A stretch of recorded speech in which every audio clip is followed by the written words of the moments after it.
The UFC just announced Cory Sandhagen versus Umar Nurmagomedov for a fight night in Abu Dhabi. This will be a 5-round main event, and the winner will get a title shot. I want to talk about how I think this matchup will go, but first I want to talk about Umar getting jumped up in the rankings like this and getting a title eliminator bout.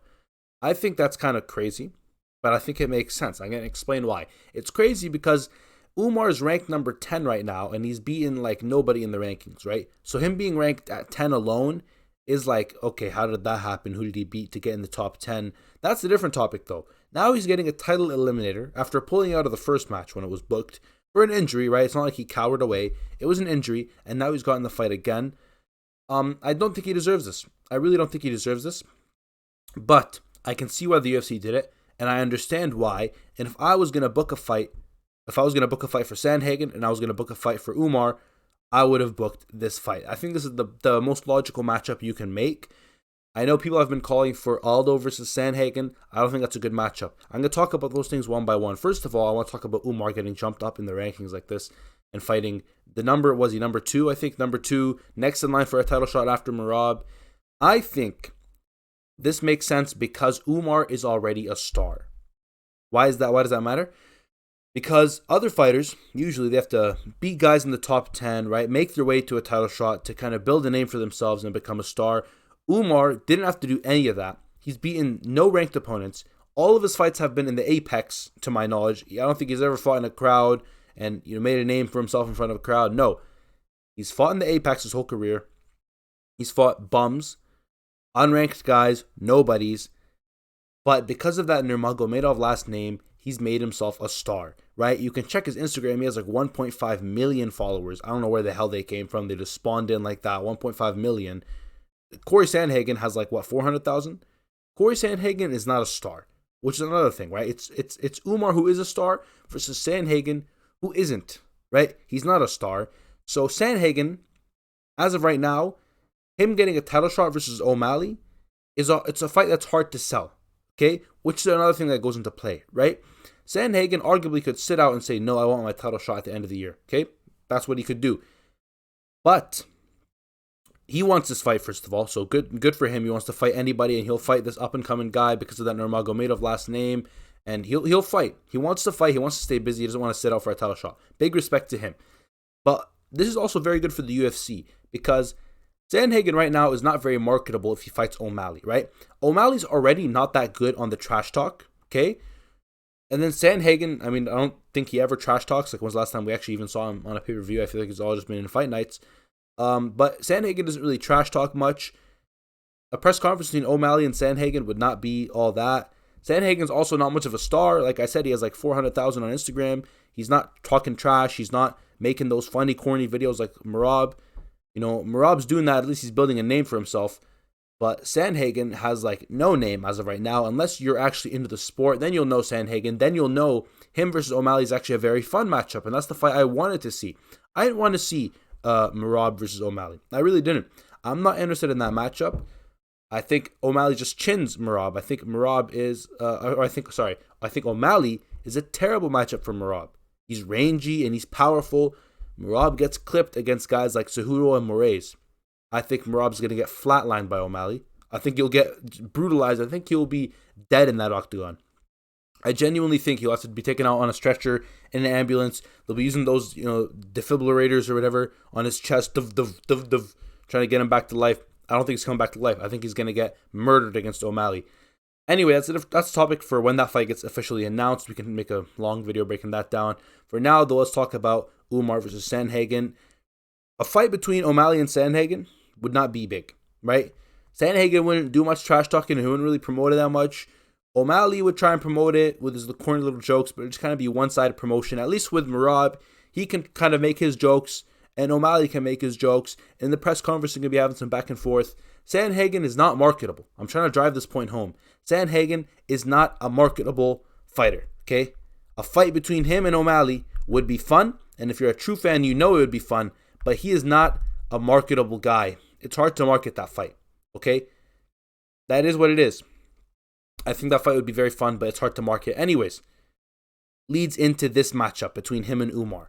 Why does it make sense? Because there's two options. I don't know if I'm showing up before. There's two options. Either Umar wins or Sandhagen wins. Actually wins draws, no contests, and disqualification. Anyways, let's stick to the two basic options. Either Umar wins or Sandhagen wins. If Umar wins, he already has so much hype. A win over a big name, or not big name because I just said he has no hype.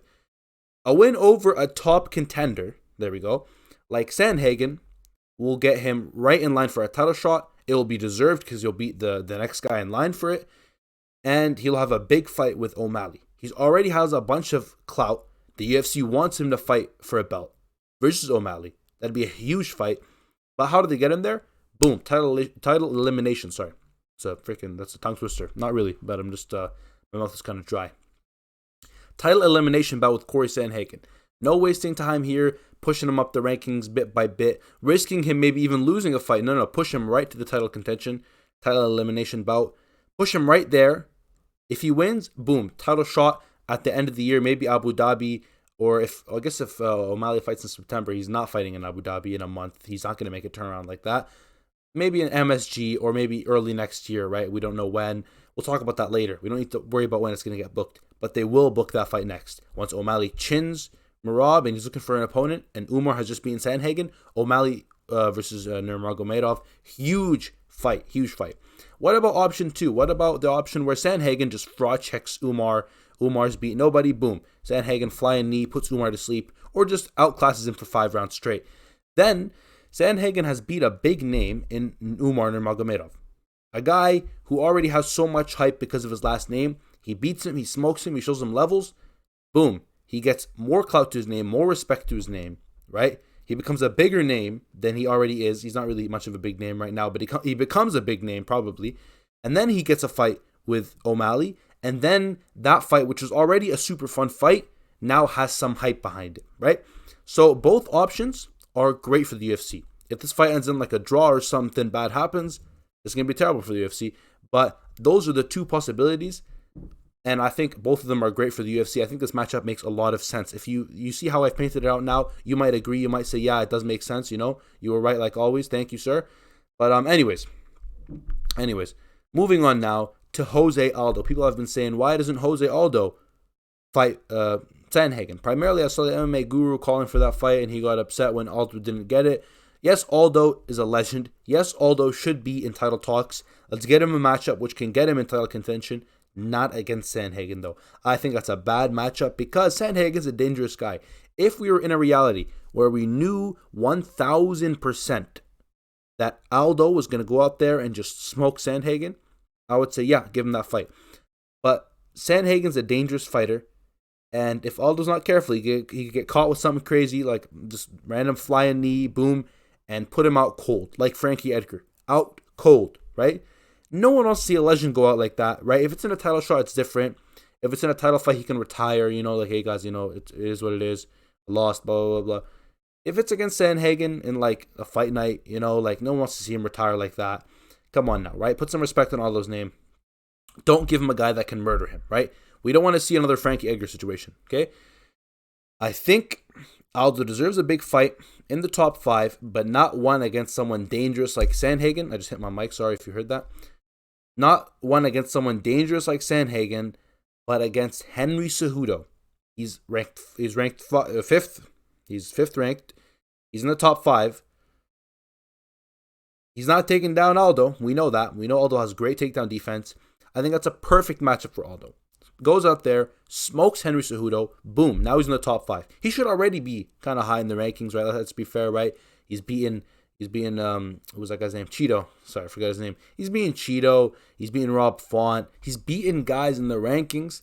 He should be higher up in the rankings than number 8, right? That is kind of disrespectful to him.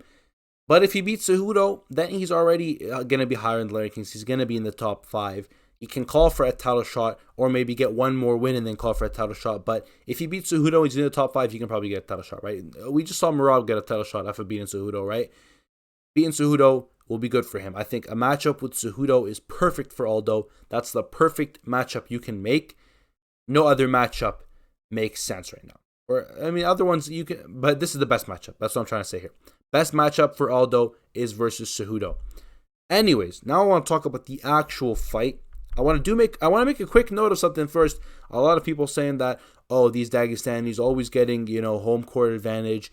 This is Umar's like first fight out of the Apex. So let's just bury that really quickly. Umar fights in the Apex all the time, right? All the time he's in the Apex, which is in the United States, not in Saudi Arabia. This is not Fight Island. This is the Apex. Okay? Let's bury this thing about Dagestani's fighting in home court. This is his first fight in home court, right? Anyways, that aside, I think Umar wins this fight. That's my prediction. I do think Umar can win this fight. I think it will be close. If Sandhagen pulls it off, I won't be shocked. But if Umar wins, I also won't be shocked either. I think Umar can take this home. I think his wrestling is really good, right? Let's not doubt these, mountain guys. They grapple from birth. All they do, grapple, and it pays off. It pays off, and it works, right? We saw him against Bezket. What's the guy's name that he just fought? Almakan, I think was his last name. I forget his first name. We saw it against Almakan. He smoked him. He 10-8'd him in the last 2 rounds. Sure, in the first round he got dropped, but he quickly recovered and took him down and just beat on him for the rest of the round, right? So it was a dominant win by Umar. He has amazing grappling, right? He has amazing grappling. His striking is okay, but his grappling is where his true strength lies. And I think he'll mix it in, like the Dagestanis do, striking, then grappling, mix it in. Sandhagen's good. He'll definitely win a round or two, but I see Umar just pushing really hard at that wrestling, taking him down, beating on him, and winning a decision. I think if it goes to decision, Umar will do enough with the takedowns. He won't just take him down and hold him down. I think he'll get the damage, right? I think he'll elbow him, right? We saw that against Almakan. Almakan is his name. We saw that against Almakan. The elbows, the powerful strikes on the ground. He doesn't just take you down and lay and pray. I know a lot of people just love to jump on the Daegestani hate bandwagon and say, oh, they lay and pray and they just hug. He was landing powerful elbows, dude. If it was just laying and praying, it wouldn't be 10-8s, right? You don't get 10-8s by just holding, right? That's why Aljo didn't get no 10-8s against Calvin Kattar, right? Although he kind of dominated him and just hauled him down the whole time. Not enough for a 10-8, not enough damage. Umar does damage, right? Umar does damage. He beats you up on the ground. That's what most Dagestanis actually do. When they take you down, they're usually landing shots, big shots, right? They're not just holding you. So let's just bury that, hype train, that bandwagon. Oh, Dagestani, nut hugger, crotch sniffer. He's not every single fighter who has some sort of wrestling background. Oh, what a crotch sniffer. Where's the comments calling Pantoja a crotch sniffer? There actually was, so I'm gonna take that back. There are a lot of comments calling Pantoja a crotch sniffer, but that's because Pantoja took down Usyk and did not much, right? But with Umar, he takes you down and he beats you, man. Every time you see a Muslim fighter who grapples, oh, crotch sniffer, not hugger. Like Islam Makhachev. Like with I think his last 5 fights, 3 of them were finished in the first round. Crotch sniffer, hugging, 25 minutes of hugging. That's not how his fights go, man. That's not how there's the only fight that went 25 minutes in recent history. His only fight that went in the full 5 rounds was the fight of the year. It was literally fight of the year versus Volkanovski. People like to just jump on the bandwagon and start hating. Anyways, that's a topic for another day. Umar, I think, can win this fight. I don't think he's boring. I think he's an upcoming star. And I think he can beat Sandhagen and really put some credit to his name, call for that title shot, and have a massive fight with O'Malley. Or if not, if Sandhagen just flying knees him and then Umar's, out cold, Sandhagen gets a fun fight with O'Malley. I'm okay with both realities. I think both fights would be fun. Very exciting fights that you could book with O'Malley with these two guys. More exciting than Merab, in my humble opinion. More exciting than Merab. I don't like Merab at all, right? I know people like to jump on the Merab hype because he made some funny Instagram videos with a paid actor who he got to dress as O'Malley. That's not funny, bro. It's not funny. He paid some guy to put on a rainbow afro. It was funny the first time. It's not funny the second time or the third time. You know what was funny? When Peter Yan was like walking up to some random dude with curly hair going like, hey, Sean, how you doing, brother? How you doing, brother? That was funny. Because he just went to some random guy minding his own business, called him Sean O'Malley. Or when Peter Yan went up to Aljo, or not Aljo, he went up to some random homeless black guy and he said, Aljo, what are you doing, brother? That's funny. Not paying an actor to keep showing up in your videos and dance to Dum La Da. Merab is not funny. I don't like Merab at all. Anyways, those are my thoughts on this matchup. Like and subscribe. I'll see you guys next time. Goodbye.